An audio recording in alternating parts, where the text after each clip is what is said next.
it working? Alright, I think it's working now. Alright. Hello everyone. Jade Arrow here with an expert 3v3 match on Nomad.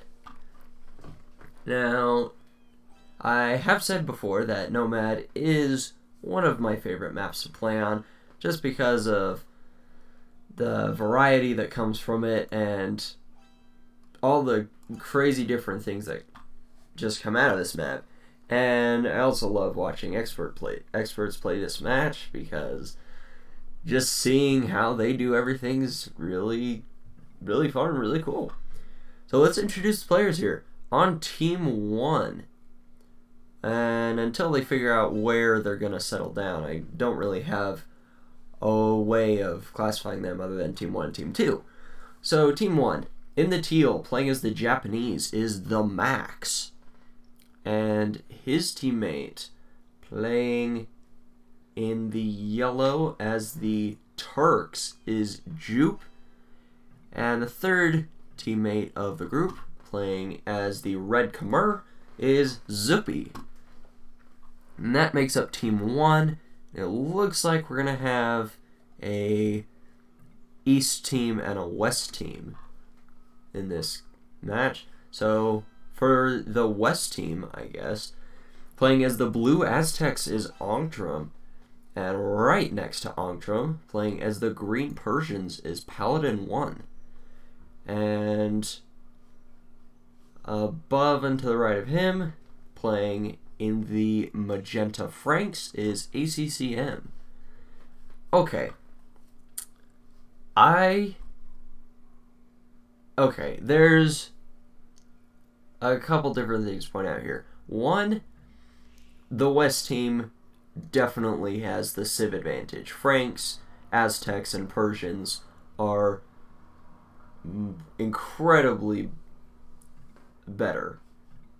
They're so much better than Japanese, Khmer, and Turks. The Japanese honestly aren't too bad.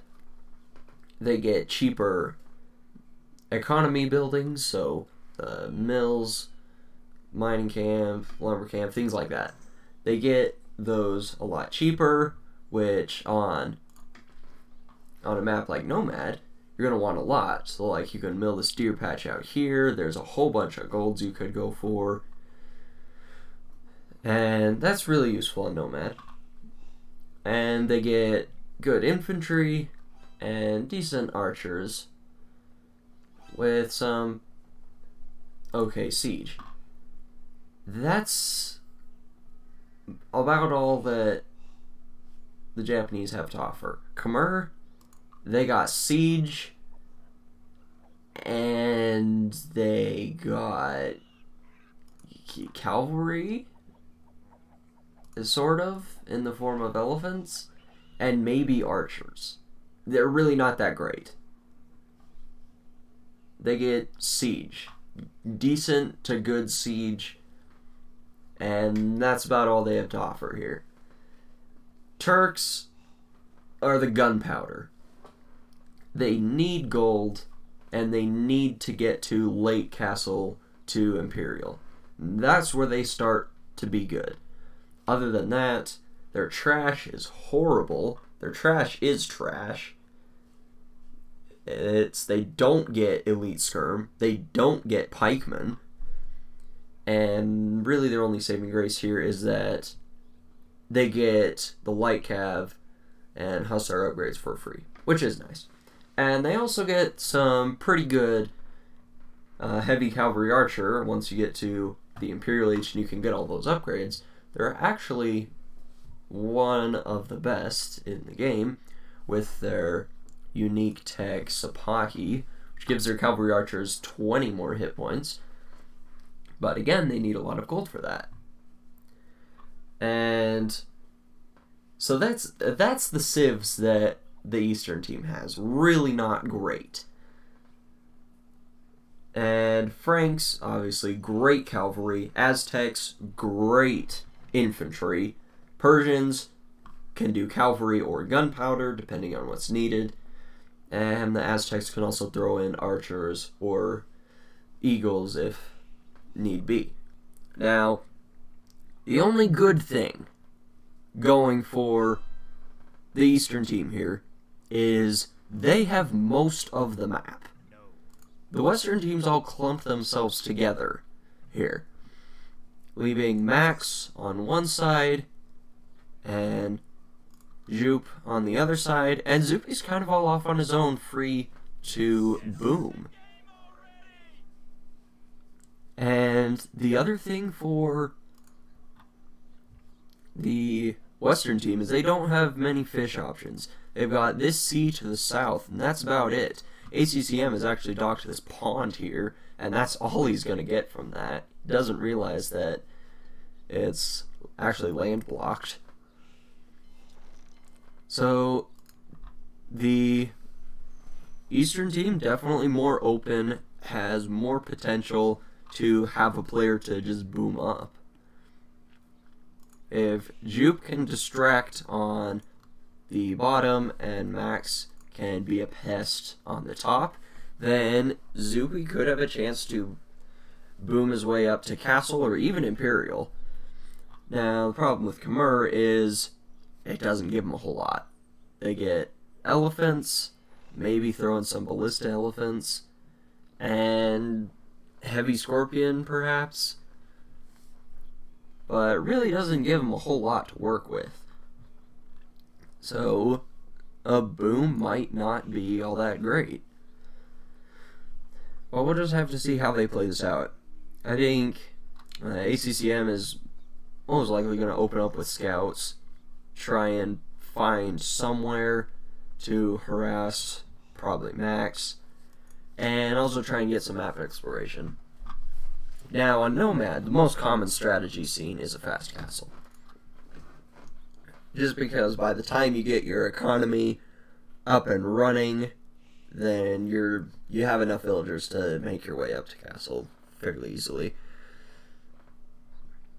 But a tower rush isn't too uncommon, and it's actually more common than it is to see going with something like scouts.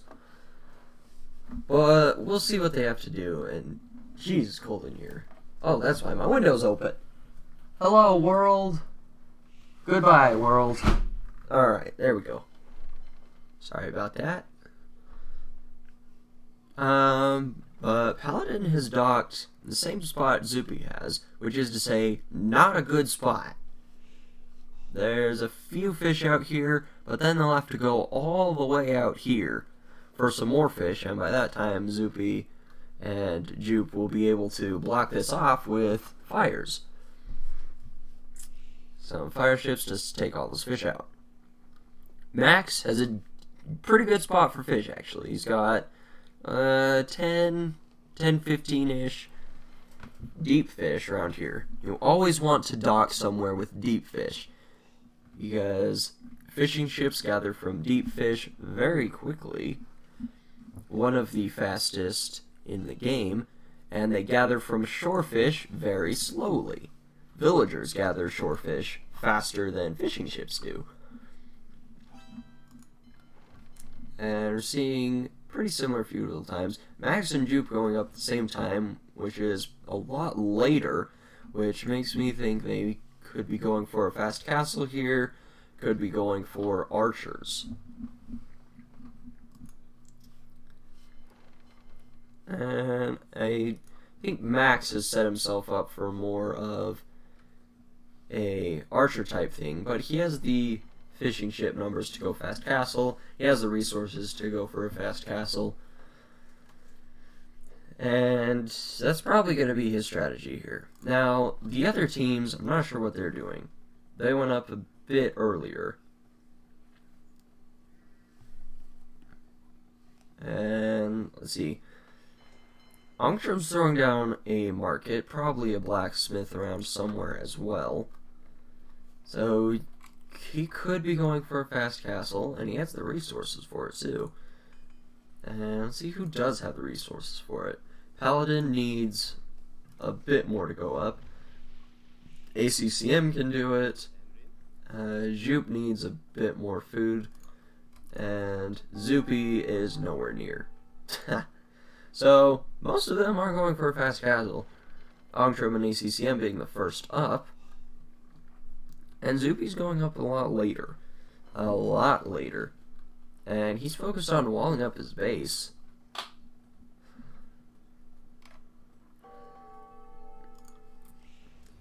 Okay, here's the start of the Fire Galley War. And the Demolition Raft, yep, there's one for Zippy. Demo Raft would be really good with the amount of numbers that are here. Paladin probably has one as well, yep. His is coming out too. It's going to be a little later than Zippy's. Zippy's going to have 2 out. And could do some damage on these fires. Oh, took out 2 of them. That was a good hit. Took out 2, most of the 3rd. And now his second one's just going to be used to take out that one.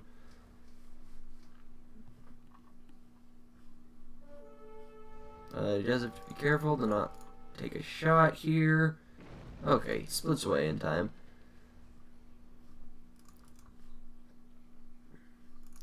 And Paladin's still going to persist on the water here. It's not impossible for him to win this back.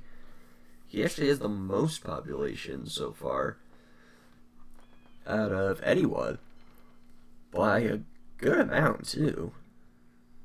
Not sure where all this population's coming from. I can only count 37, but his population's at 50. Not sure where that's coming from. Huh. Oh well. Oh, probably all his fishing ships, that's what it is. That's right, I don't have fishing ship numbers on the chart here.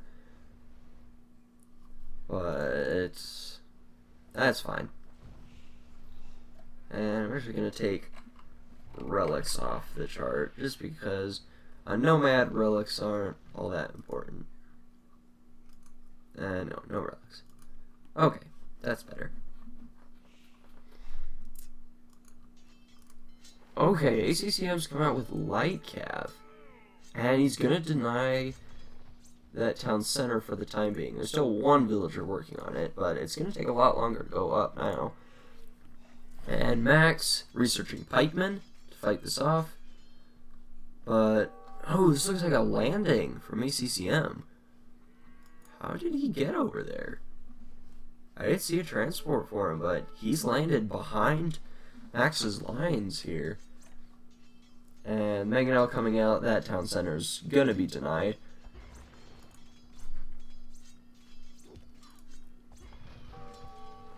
And now Max is definitely in trouble. He wasn't expecting this. And really doesn't have much. He only has a barracks.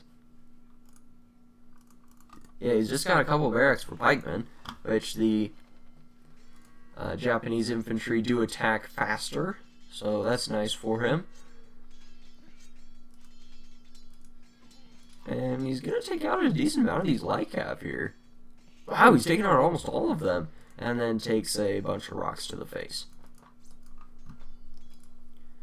But wow, he took out most of those light cav. That's really nice for him.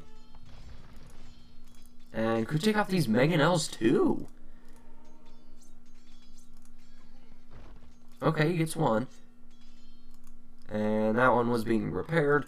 Pikemen have so little damage that just couldn't keep up with the repair speed.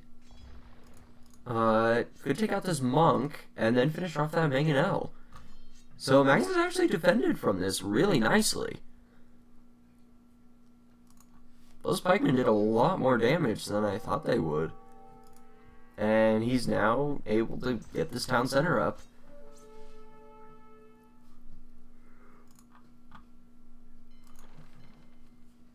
And, okay, Jupe has a castle. He's going to be making some janissaries. Can't really afford a whole lot. He's only got 34 villagers, so really not able to afford much here. But he does have the gold that he needs, and he has the stone for more castles, so he's in a good spot for the Turks to be strong here.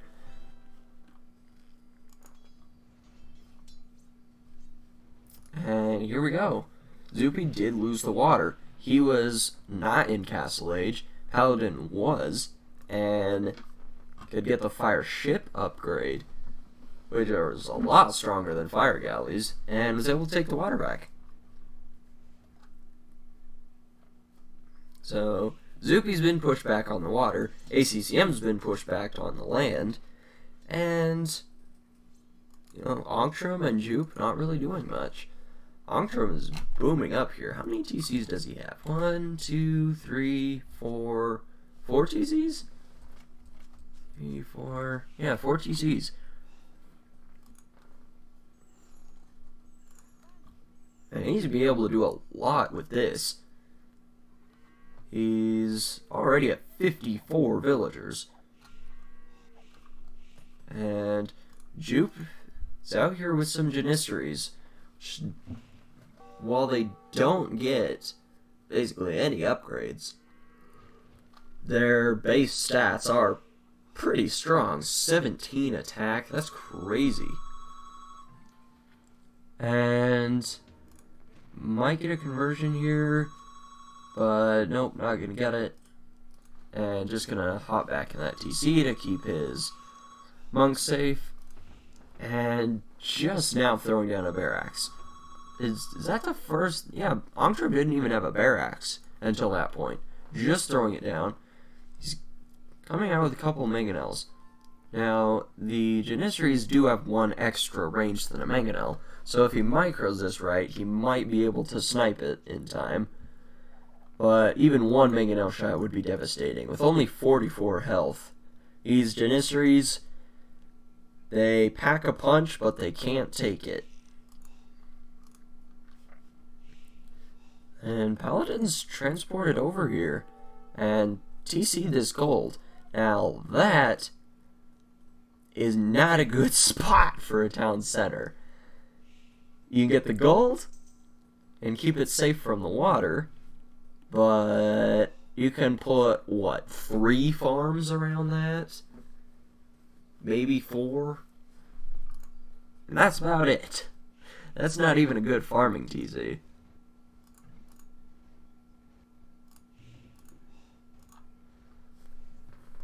Oh, this is interesting. Paladin's trying to hit the villagers, but the dock's blocking the fire from hitting the villagers. So, Zupi's gonna get that up. And what does he have in here? He's got fire ships of his own. And a couple demo ships, too. So, Fire's looking to push back. And gonna make an outpost. See this town center here. Might try to apply pressure there. And Jupe is pushed forward here. And he's going to take out this TC, and he's going to build a castle right there. I don't know if that's going to stand, buddy. Yeah, he's going to delete that and run away. And Ankrum with his own castle. Now, Ankrum's castle should go up. Yeah, I don't see any way Jupe can deny that.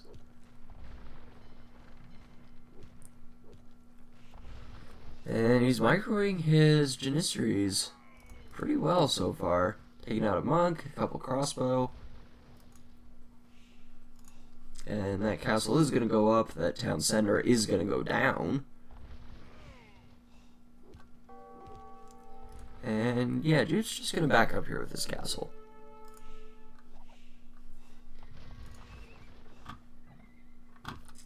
And Zupi's pushed back on the water now. And gonna try and fight. He's throwing down a lot of docks, though. I don't know how efficient that is. He doesn't seem to have the economy for that many docks. I think he might be expecting to lose some. And Paladin's gonna throw down a castle here, which is gonna put Zupi right back. And Jupe's coming in with these Janissaries. Don't think that's a good idea. These crossbow could just cut him off and take out these Janissaries. But Ankrum is the first one up to the Imperial Age. With the boom that he had, I'm not surprised at all. And Jupe's going to lose one mangonel. And there we go. It finally notices and moves away. And that mangonel from Longtrim goes down to the castle.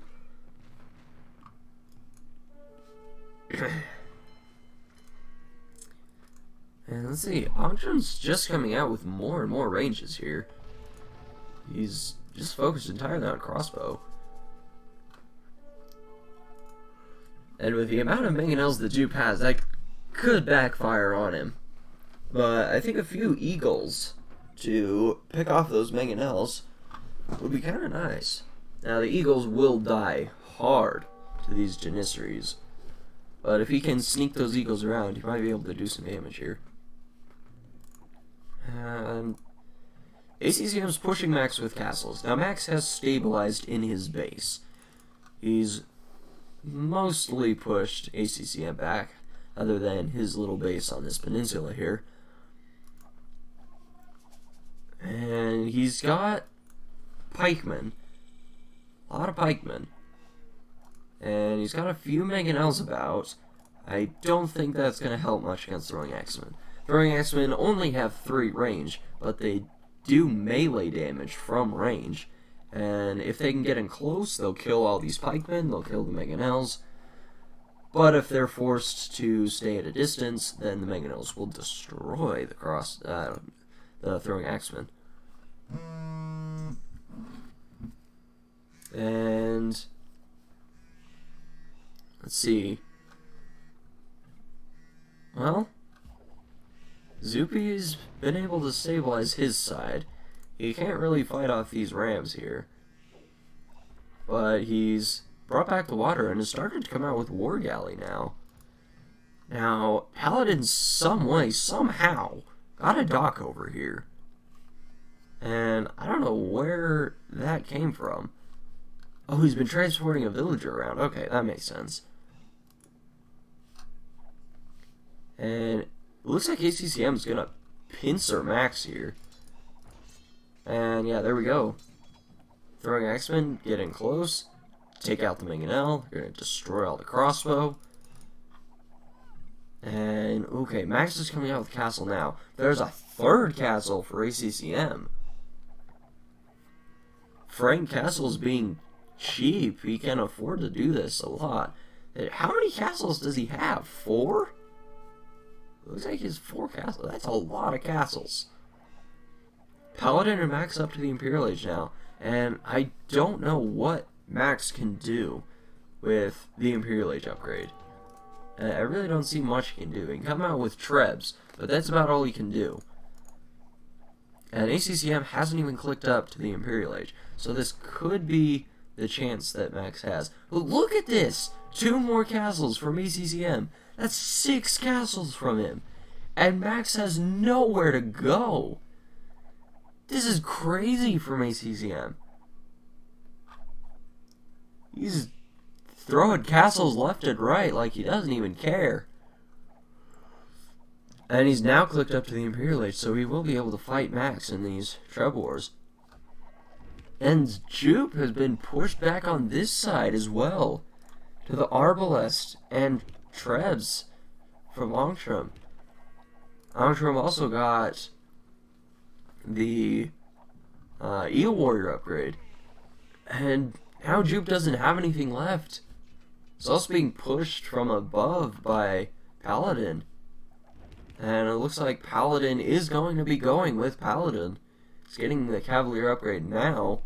And I don't think he has the resources to get Paladin yet. But if this game goes on, then he might be able to. Elite Eagle Warrior now from Longtrim. He's got so many resources to throw around willy-nilly. And Jupe has nothing he can fight this back with. And this game looks just about over. I really don't see an easy way back for Max. And I don't think there's anything Jupe can do against this. Not in a 2v1, there's nothing he can do. If Zupi were to come in with something, then they might have a chance. But Zupi's just now hitting the Imperial Age, and he's got no military. He got 2 mangonels. That's all of his military. And by the time he gets anything, I think Jupe's just going to be dead. Jupe's got nothing left. He's trying to run, but he's going to run straight into Zoopy, and Zoopy's going to offer him no protection whatsoever. Yeah, Max is just surrounded by castles. He's taking out one, could take out two if he focuses his trebs over on this castle. He's only got one firing on it right now. Okay, he's got two firing, and he actually has a lot of trebs. Now, what's bad for him is if he loses his castle, then the throwing axeman will just be able to take him out. All of his trebs will go down to the throwing axeman, and yeah. Jupe's got nothing left. Max he's holding on, but I think he can't fight this another castle for ACC, and that's just not right. And there's the GG called. So wow, that was really strong from his team to the west, and well done from them. That was really dominant play. So that's going to be it for this video. Thank you all so much for watching. I really do appreciate every single one of you amazing people, and I'll see you all in the next one.